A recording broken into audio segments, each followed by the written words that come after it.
I need yoga today. So, you have a blanket, have some blocks, your yoga strap. We're gonna play with some different things. What's been good about him hurting himself is crutches and kind of thinking about pressure a little bit differently.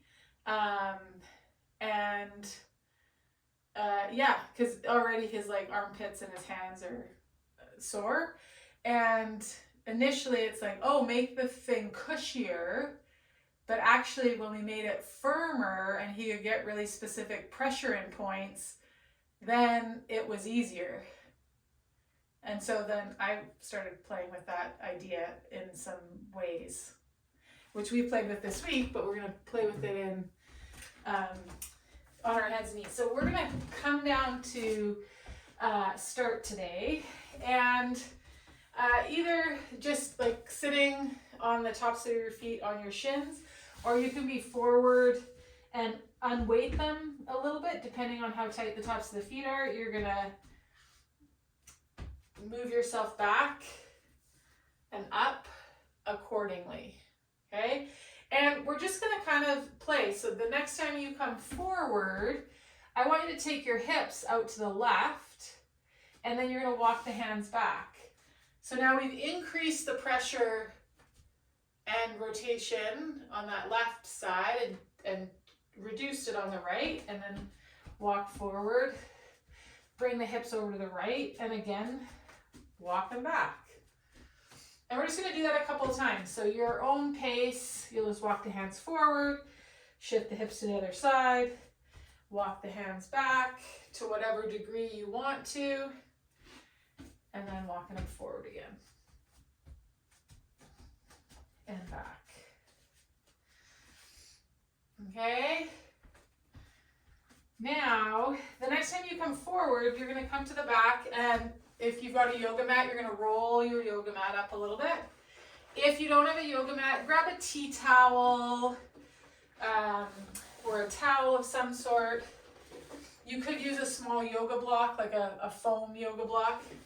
And we're going to put the top of like what would be the bottom part of the laces of our shoe, if we had shoes on, that part of our foot is going to be on the roll.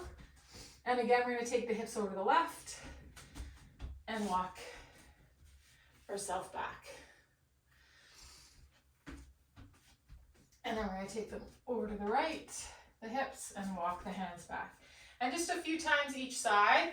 Now we've got a different contact pressure point on the tops of our feet. So this will input differently into those tissues and joints.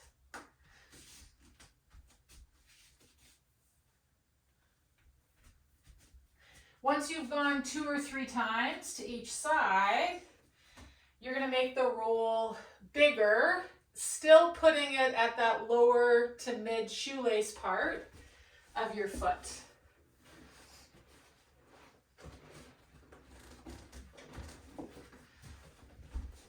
So you might be running out of yoga mat here.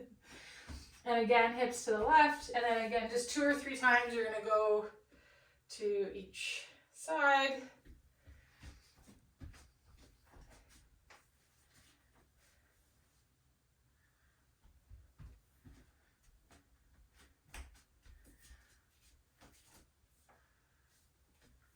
Okay, so we're imparting certain pressure points with this setup.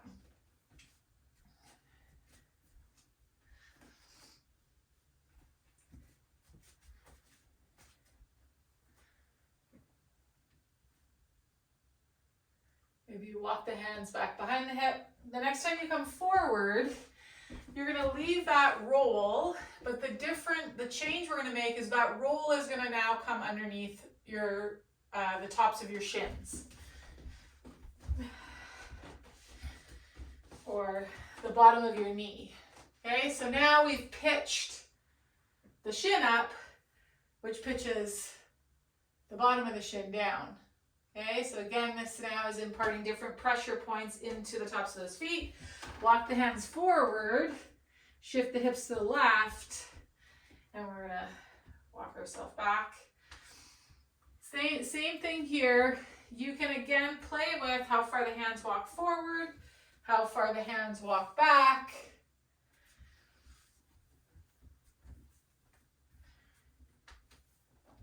Don't go into where anything is painful. Just kind of notice the pressure, how your system, what it does with it. It might have you kind of experience different things in the tissues of the legs. It might have you experience some different things in terms of position of each of the pelvic bones, each of the ilium.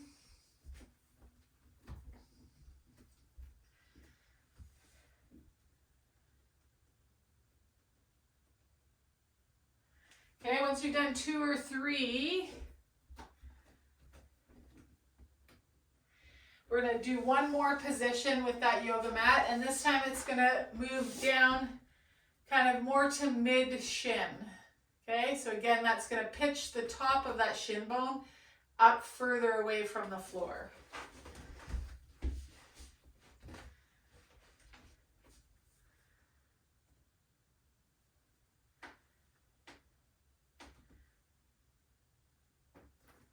Okay, shift the hips. Maybe you spend less time going forward and more time kind of coming back. Shift the hips to the other side.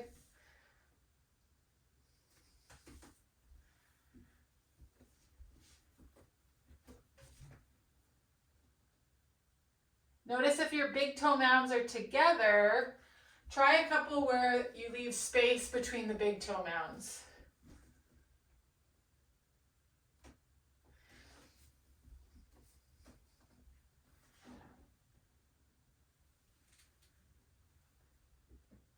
Maybe the hips lift off.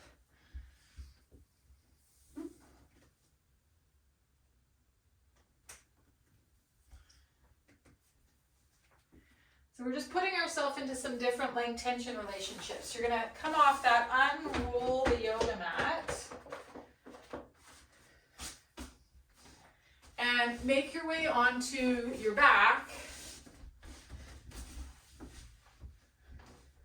You can leave the feet standing up on the floor, or you can take the legs out long.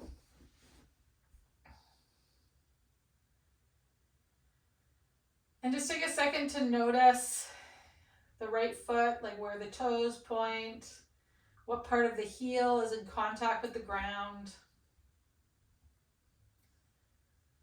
You know, where the center of the shin, is it rolled in, rolled out? Not looking to change anything. We're simply practicing, observing ourselves. Observing our physical position in space. Notice the right kneecap, where it is, the right thigh, flesh of the right buttock. Zoom out and kind of let yourself scan up and down that right leg for a couple of breaths. And then you'll go through the same thing on the left. So noticing where that left heel rests on the ground, where the left toes point, the left shin, is it yawing in or out?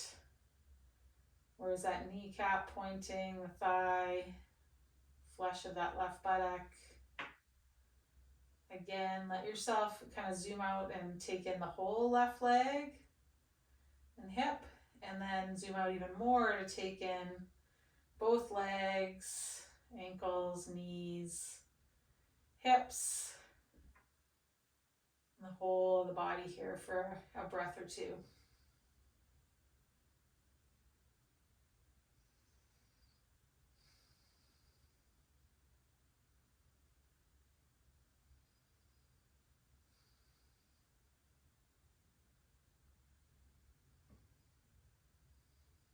Okay, then you make your way onto your side, and we're gonna come on up to a standing position.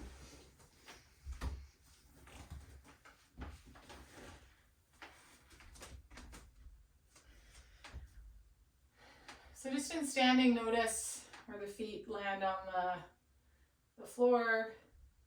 Notice where the weight is, again in the right foot. We're not trying to make the weight be anywhere in particular, just kind of notice relative to the tripod, the big toe mound, that fifth metatarsal, that lateral edge of the foot, the heel. Notice the left, same thing.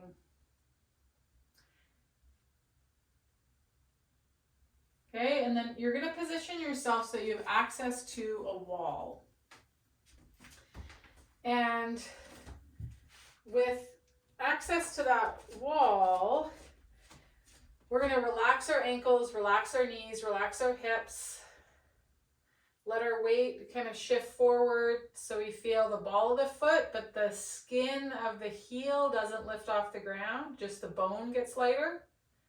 And then we're going to shift back towards our heel so the bones at the front of the foot get lighter, but the skin of the ball of the foot stays on the floor. And you're just going to shift almost like you're a mast on a boat, and we're just shifting our weight back and forward at that ankle point. The next time that you shift back, maybe the skin of the toes and the front of the ball of the foot start to lift off. This time as you shift forward, the skin of the heel starts to lift off. Okay, and then you're going to come to rest somewhere between those two extremes.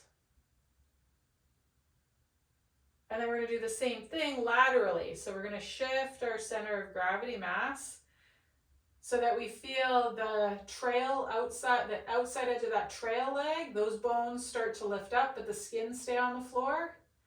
And the inside of that leg we shifted towards, those bones start to lift up, but the skin of the foot stays on the floor. And then you'll shift back the other way, same thing, feel the bones of the feet move in the bag of skin, and that the outer edge of the trail leg and the inner edge of the stance leg, those bones move away, but the skin stays on the floor. And just go side to side a few times. Again, moving at the ankle. So head, shoulders are coming with us.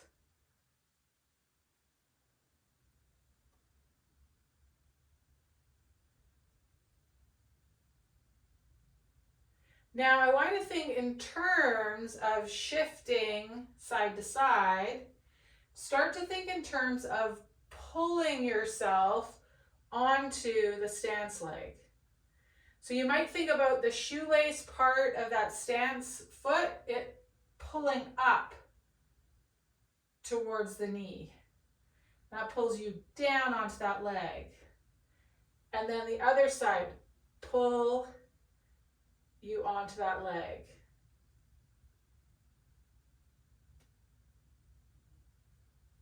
Just feel how comfortable or uncomfortable that is. And then we're going to settle in between those 2 points.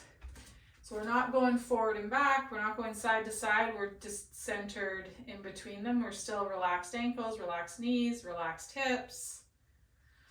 You might choose to close your eyes. And just notice the gentle movement of your body. Or maybe you notice that you're completely inert.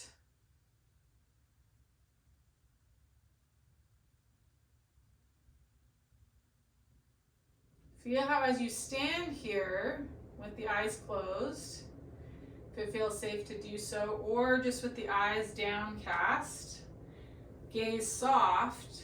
So we're zoomed out, we've kind of got this divergent gaze. So nice, wide, expansive gaze.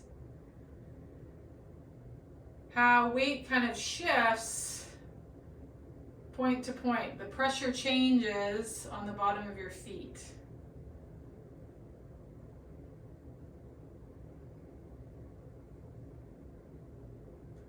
As you inhale and as you exhale. Okay, then let your gaze, open your eyes if they're closed. Let your gaze kind of find a focal point. So finding some convergence. If it helps and you don't have anything in the room, you could take your thumb or your finger out in front and just let your gaze fall on it. Notice what happens with that sense of weight shift.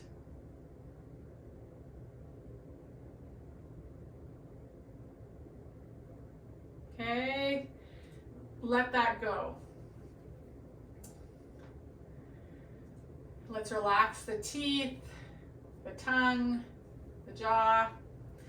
We're gonna pull ourselves over onto our right leg and just let our left leg go to the side. So you've got more weight through that right leg. Pull yourself down onto it. Think of pulling the shoelaces up. And you're just gonna keep stepping that left leg kind of out to the side on a few different trajectories, and just feel how that right leg responds. Maybe step it out in front. At what point does the heel come off the floor? Does it, or does it stay on the floor? What if you shift that left leg around behind? How does where this left leg go influence your ability to stand on that right leg? Okay, and then just come back to athletic stance in the center, and we're going to pull ourselves down on that left leg and go through the same thing. So just taking that right leg, noticing how the legs are different, like where they feel comfortable in terms of where that other leg isn't the same necessarily on the right and the left side.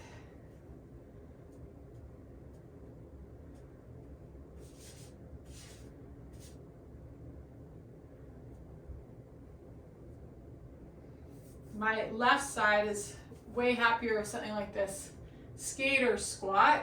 This hip very easily drops straight back, lets me feel very solid through this leg. And on the right side, it's much better at this type of action. Okay, and then just come back to that athletic stance. What we're gonna do is grab our yoga strap, and we're gonna place it underneath our heels.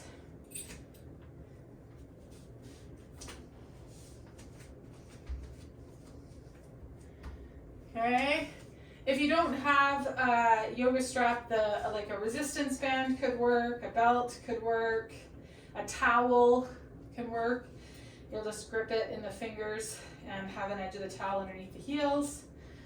Okay, and so you're gonna shift your weight to the balls of the feet. So the heels are light, but we've got the strap kind of containing them there, okay? And then from here, all we're gonna do is squat down to whatever degree works for you with that strap. Okay, so some of us might go all the way down, some of us might go part of the way down, okay? Use the strap to create and send pressure into the balls of the feet. Now, these first few, I've been pulling that strap forward, which is going to impart a direction. For the next few, think about bending and bringing the elbows behind you, kind of more like a skier, and just notice that impact of where those hands are to how you feel in that squat. Where you feel that squat. Okay, let that go. Just hold the strap. Stand on both your legs, relax the ankles. Exhale. Just notice where there's pressure pressure in both the feet. Maybe walk a little bit.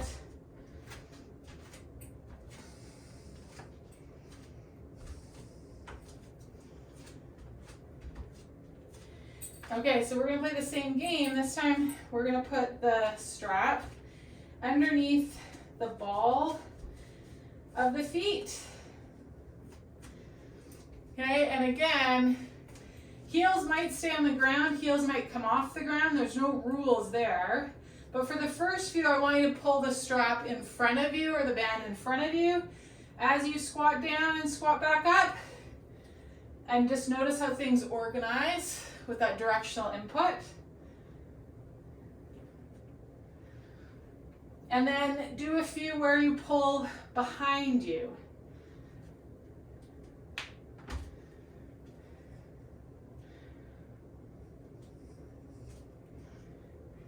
And again, what you notice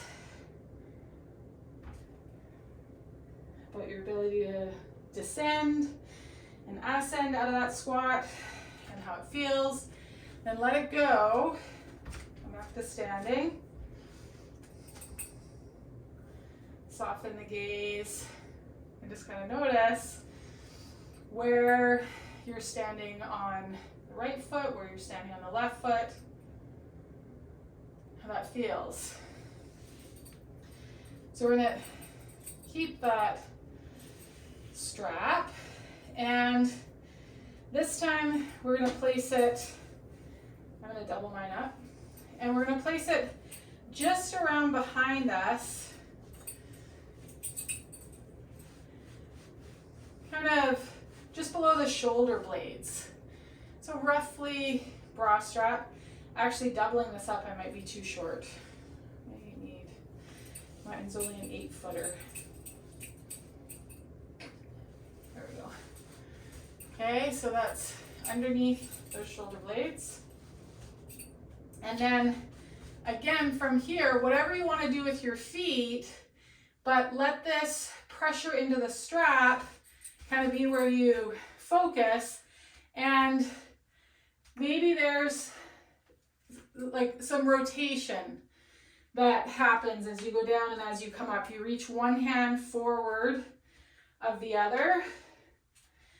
Just notice how that influences your squat. Okay, take the hands, and as you go down, think about reaching them up. And take the hands, and as you go down, think about reaching them down. Maybe you reach up to go down, and you reach down to go up. Kind of play with some different combinations and which points of reference and contact have you feel most connected, stable, whole body coordinated in your squat down and up. Okay, and then we're going to take the straps just in our left hand.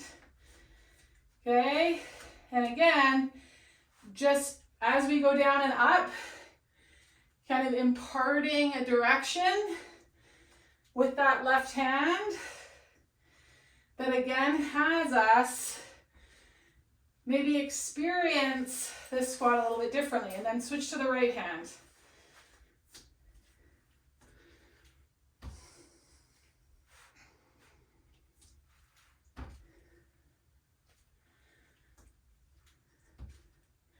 Okay, and then take a moment, do 4 more squats using the reference point of the feet or of the torso that had your squat feel, your chair pose, feel the most connected, easy, interesting to you today.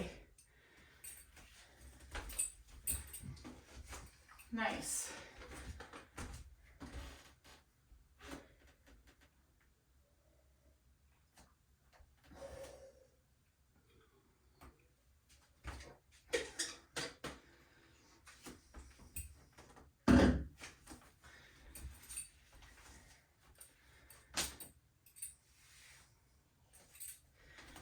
Good.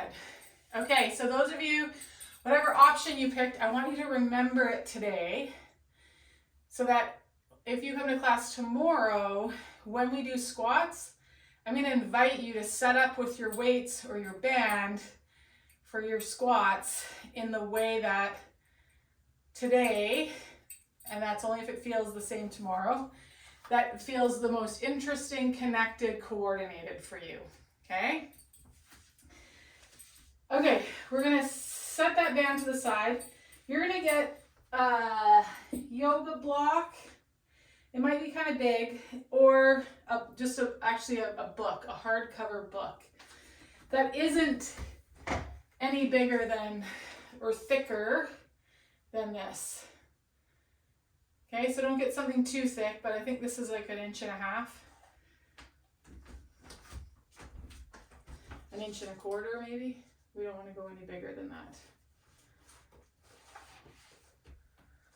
Okay.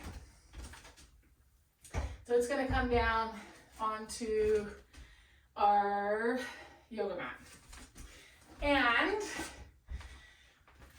we're going to put one hand.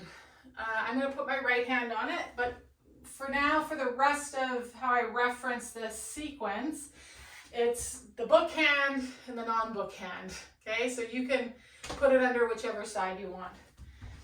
So it's under a hand. Okay, we're going to tuck the toes under and just let the knees hover. Okay, so we've got one hand on a surface, one hand on the floor. Just take a couple of breaths with those knees lifted. You'll again feel this kind of connection and coordination will be different on the sides because of the pressure and the contact points that we've got. You're going to lower the knees and then take an exhale here. And when you inhale, you're going to press back into downward dog. Don't worry about the heels reaching the floor. But again, we've got one side elevated, one side not elevated. You're going to exhale, drop the knees just so they hover or they can touch the ground. Inhale, press and reach back.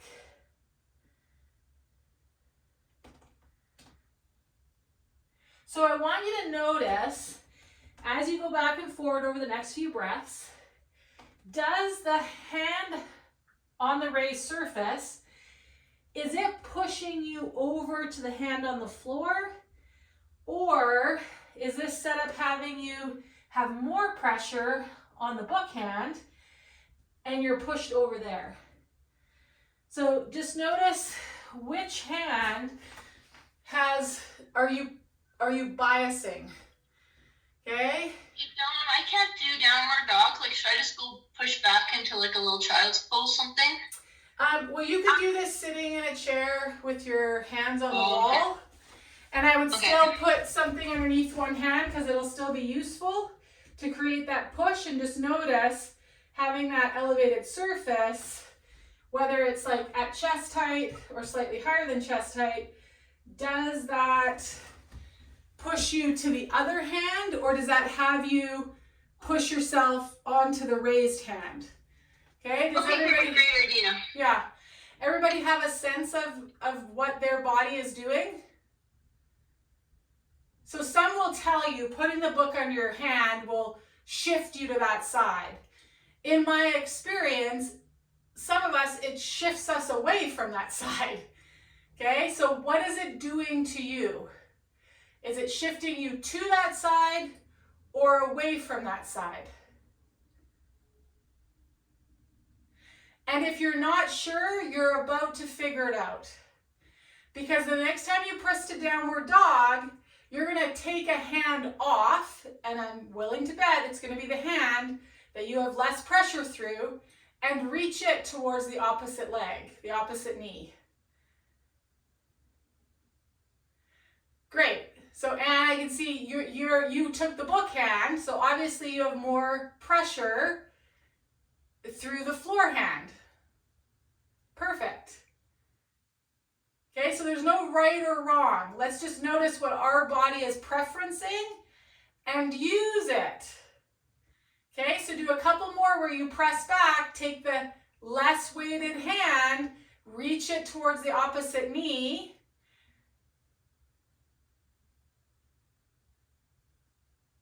Okay? And then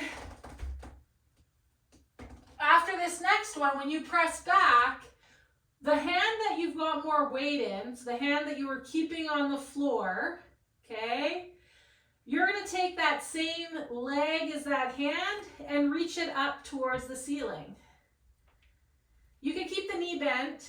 You're just going to lift that leg up. Okay, you might take that foot over to the opposite side. You're going to bring that knee into the belly. Bring that foot back down to the floor. Exhale, lower those knees. Shift the hips back. Hands underneath the forehead. Just take a couple of breaths here. Arms could be stretched out. They can be resting, if you're in a chair, on your lap. They could be reached out behind you.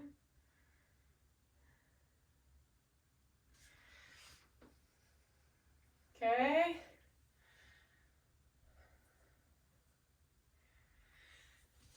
And then we're going to switch where we've got that book over to the other side. Okay? And now don't assume that this automatically is going to have you weighted on the other side. Again, kind of notice the preference. We've changed something. Notice the preference of your body as the knees lift. And then as you reach back into downward dog. And as the knees lower. And again, the next time we go back and up into downward dog, I'm going to invite you to take a hand off and reach it towards the opposite knee. Don't try to predetermine that selection based on what happened last time. Let your brain and body provide the answer.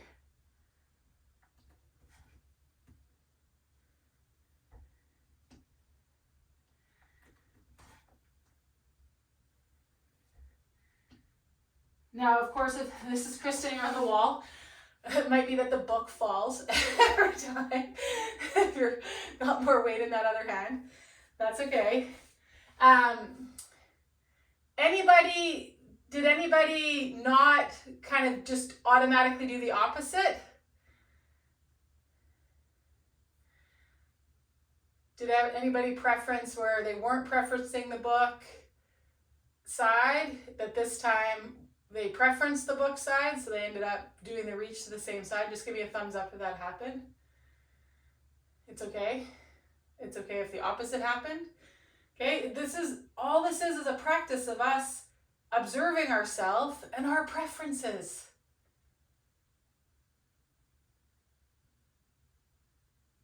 We don't need to fix it. We don't need to change it. We just get to observe it today. Okay? Now, with the data that you gathered, okay? With the data that you gathered there, before we move on to this other thing, we gotta lift our legs. So we're gonna come hover those knees back to down dog. Exhale, hover the knees.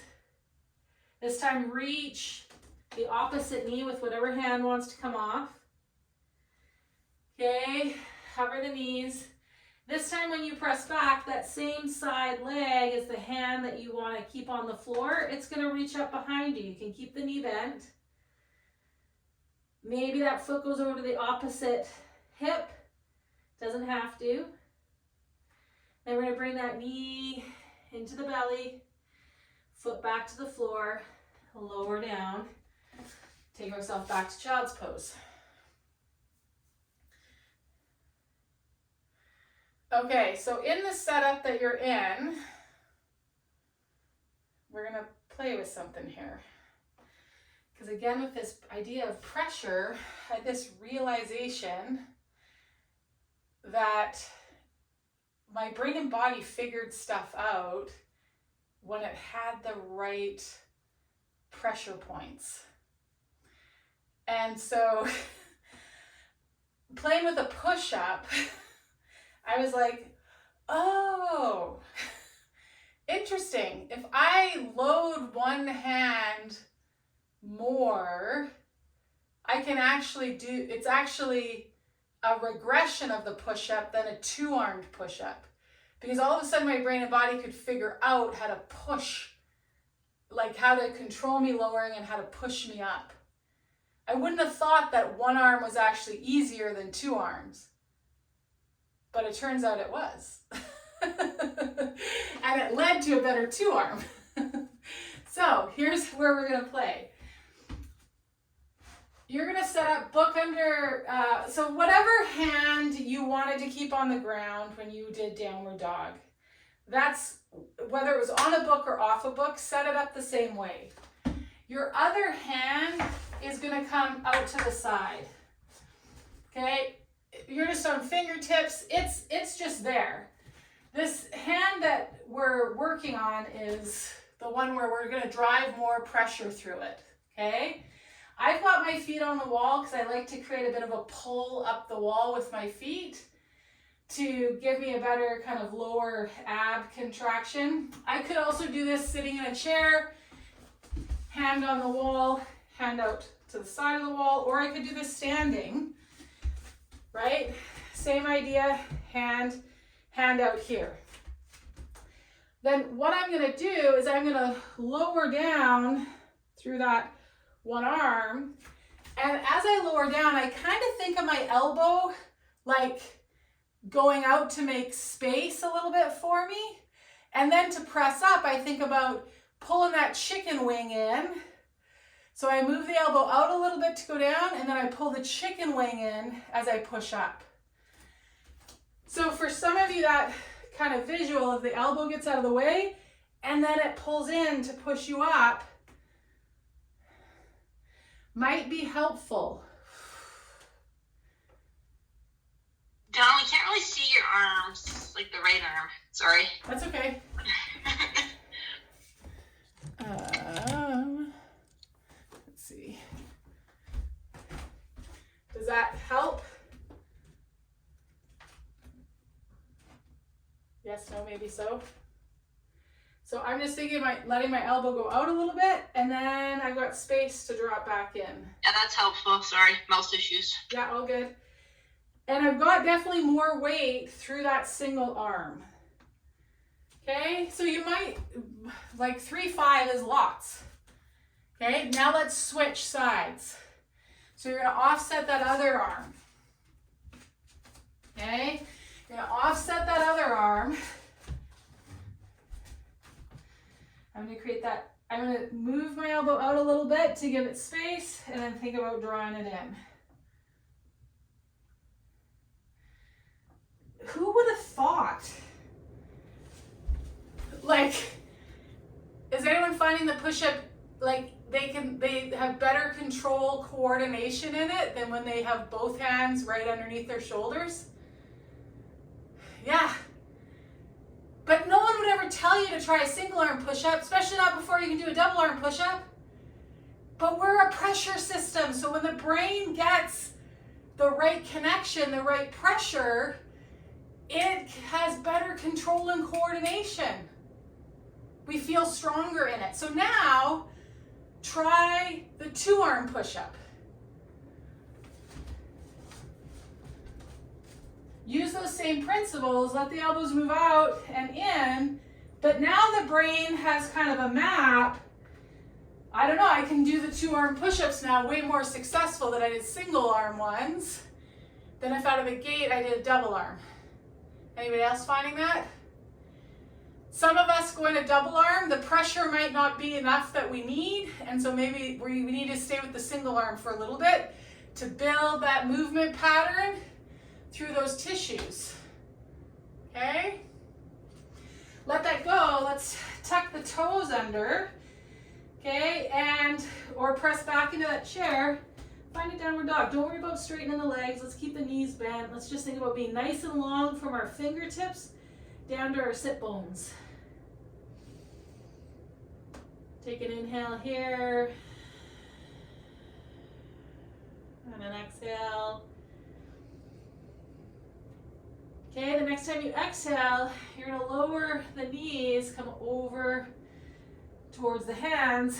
We're gonna lower those knees and we're gonna walk those hands forward and lower the hips. So finding a bit of an up dog. So again, if I was in a chair and on a wall, I'd have my hands here. I'm just gonna think about pulling the hands down the wall and bringing my breastbone and belly towards that wall. So I get some extension through the spine. It might be that you actually need to think about pushing up the wall with the fingertips to find some extension for yourself. Others of us might find we need to pull down. Okay, and then you're gonna lower yourself, chest, belly to the floor. You could just fold over the legs if you're in a chair, finding just a bit of a child's pose here.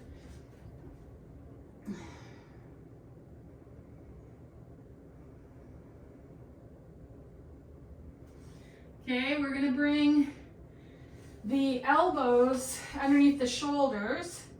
So if we're in a chair, it's gonna be forearms onto the wall. That's going to bring us into that bit of spinal extension, okay? So, forearms on the wall, okay? We've got a bit of extension here. And what we're going to do is bring the right elbow more in line with the breastbone, okay? And then we're going to take that left arm and it's going to reach behind the low back. So either with legs extended, belly on the floor, in a single arm sphinx. Okay, and then you're gonna turn back, you're gonna reach that arm underneath that elbow.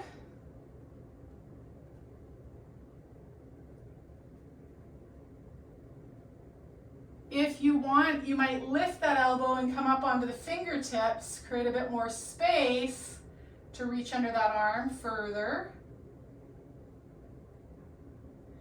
And then you're going to bring that elbow back to the wall, both elbows underneath the shoulders. Take an inhale here. And an exhale. And then we're going to move that left elbow in line with the breastbone. Reach that right hand around to the small of the back.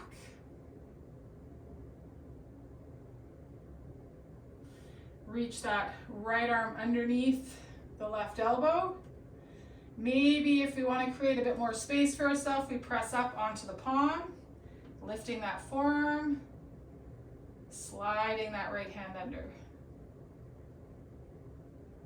Okay, so I'm demonstrating as if I was sitting in a chair.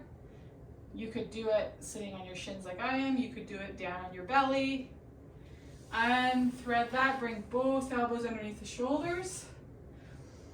Think about pulling those elbows towards the hips or towards the floor.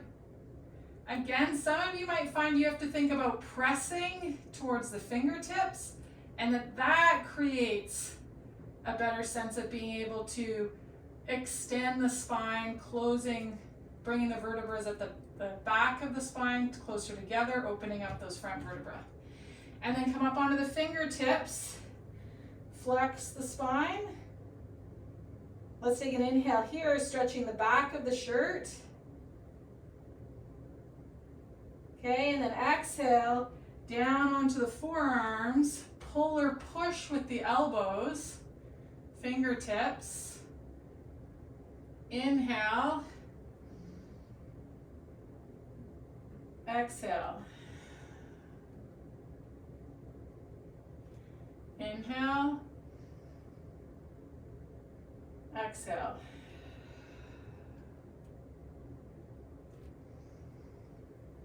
Okay, and then do a couple, switch that breath. Okay, so exhale, and then inhale. Exhale,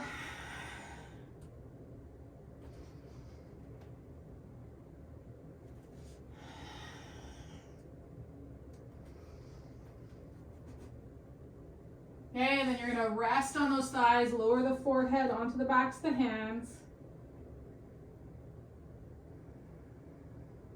Maybe roll the hips side to side.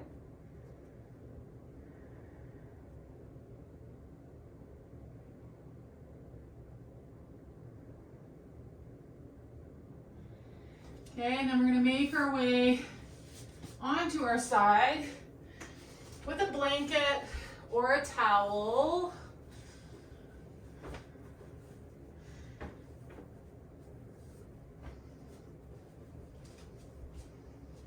And come onto our side.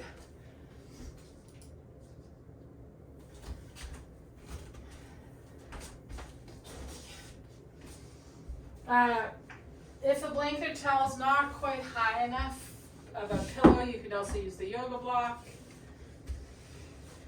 But let's get something underneath that head that isn't our arm. Okay, and if lying on your side isn't going to work for you today, then you're going to come onto your back. I'm just giving us the option to be in a side lying shavasana today, which might have that bottom arm out on the floor like so. It might have that bottom arm with a bent elbow.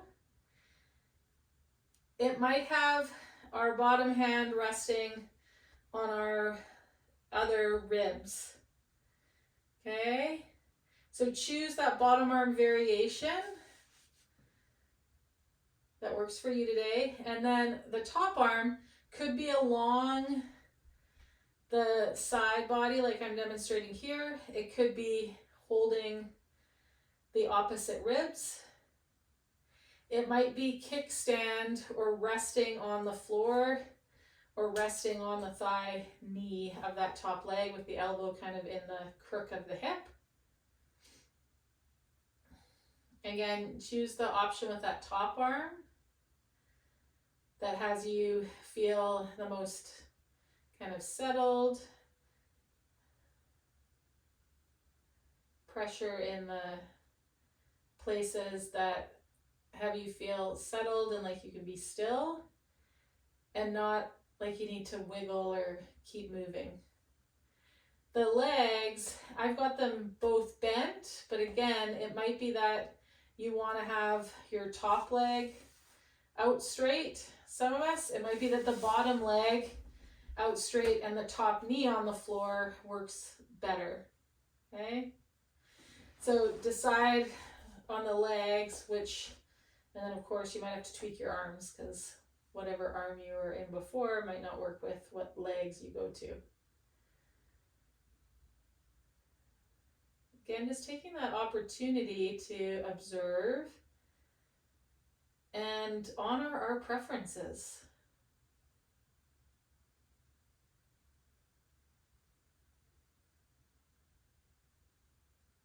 And if you want to, you can let the eyes close.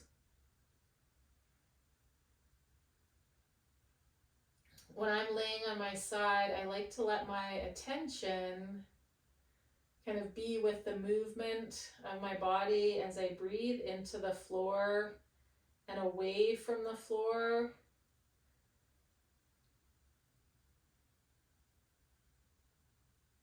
Some of us might find that we're gonna benefit from having our attention notice the top half of the body and how it moves with the breath rather than the bottom half of the body.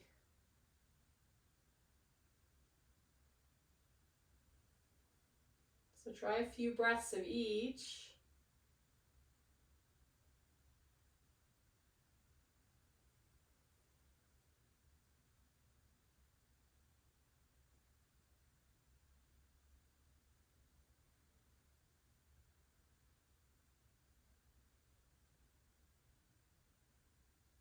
And maybe you'll change partway through.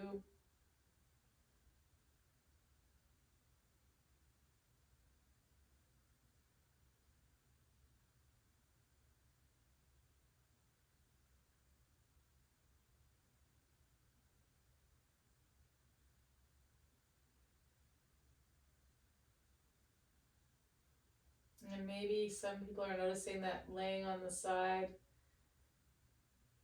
They can really focus on kind of the movement in the front and the back of the body, this front to back expansion that happens.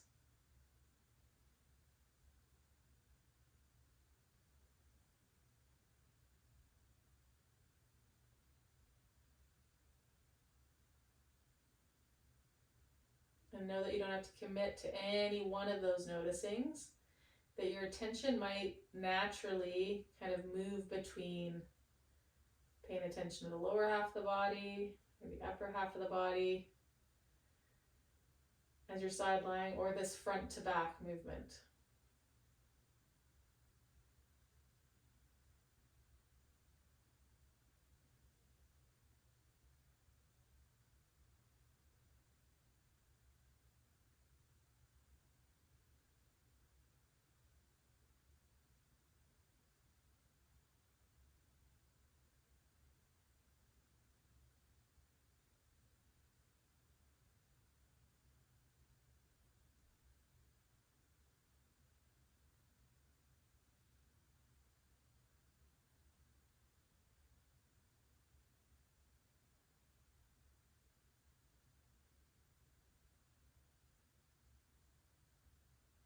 Now all you're doing is when you notice that you've got lost in a train of thought or gone down a story, what if rabbit hole, you'll just kindly and gently bring yourself back, your attention back to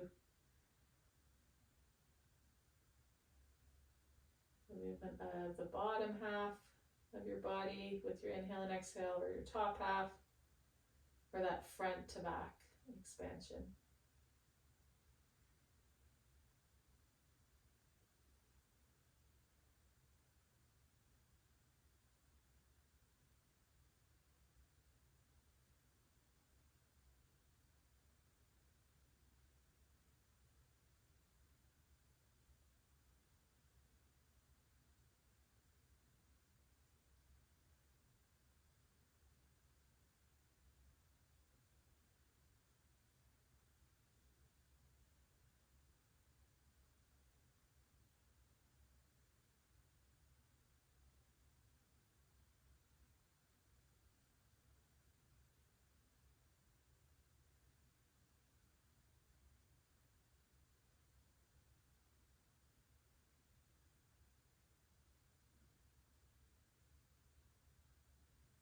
You might start to lengthen your inhalation or your exhalation.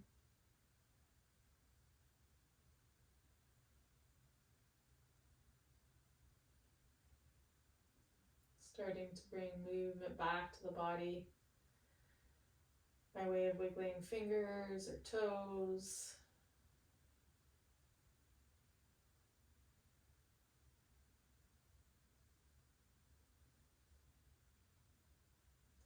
If you're on your back, making your way to your side. If you're on your side, just taking your time.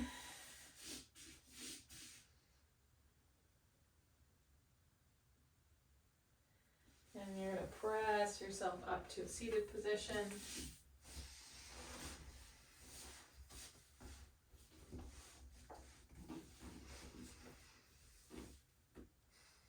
Hands might be on your thighs or in your lap, or maybe palms come together just to the left of the breastbone. Let's just let the gaze remain downward. Take a moment as you inhale and just let your gaze kind of widen. Soften the peripheral edges, and then as you exhale, find a focal point. Again, inhale, just allow that gaze to diverge. Get wide, wide, wide, softening the peripheral edges, and then as you exhale, find a convergence point for the gaze to focus on. You might do that one more time. Om Shanti Shanti Peace.